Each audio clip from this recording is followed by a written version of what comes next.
Lucy pulled back the sheet, and the man on the cart was her coworker, Thomas. She was too shocked to speak. Just days ago, this man had told her how he felt about her, and she liked him too, but she was already engaged to her boyfriend. Now Thomas was suddenly a cold body on her table. Lucy couldn't accept it. She examined him. There were autopsy stitches across his chest, but he looked like he was only sleeping. Looking at his handsome face, she couldn't stop herself from kissing him. Then she climbed on top of him, ready to say goodbye in the most unforgettable way she could. And right in that moment, Thomas's hand grabbed her leg. Lucy jumped back in terror and ran out of the morgue. When she finally calmed down and came back, his body was gone.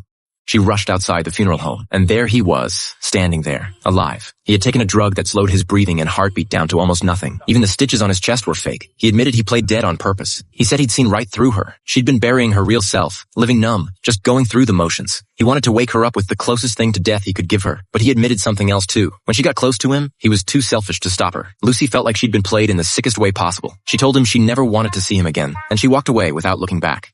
2 months later, Lucy quit being a mortician. She took a job selling makeup at a department store counter, and she set a wedding date with her boyfriend. At the reception, her boyfriend had a surprise for her, a video of their whole love story. But halfway through, the footage changed. Suddenly, the whole room was watching Lucy in the morgue, on top of Thomas. Thomas had hidden a camera in there that day, and before the wedding, he slipped the clip into her boyfriend's video. Then Thomas walked in front of everyone. He said the man she really loved was him, and he asked her to leave with him. That's when her boyfriend finally understood. He couldn't forgive that. He stormed out of his own wedding. Lucy ran at Thomas and demanded to know why he filmed her. Thomas said it was the only way to make her face who she really was. The video spread online within days. That image of Lucy on top of a corpse got turned into memes. People shared it everywhere. She got recognized wherever she went. People whispered about her behind her back. Lucy completely fell apart. She bought a gun, ready to end everything. Then she saw Thomas drive by in the funeral home's hearse. So she followed him. At the cemetery, Thomas was digging a fresh grave. Lucy raised the gun and asked him why he destroyed her life. Thomas said he never meant to hurt her. He only wanted to wake her up from a numb life. Lucy admitted that he had, but she told him he never should have, because now there was no way to put her life back together. Then she turned the gun on herself. Thomas begged her to stop. He said if it meant they could be together, he'd die 10,000 times over. Lucy heard him out. Then she calmly pulled the trigger. That was how she gave Thomas the love he asked for.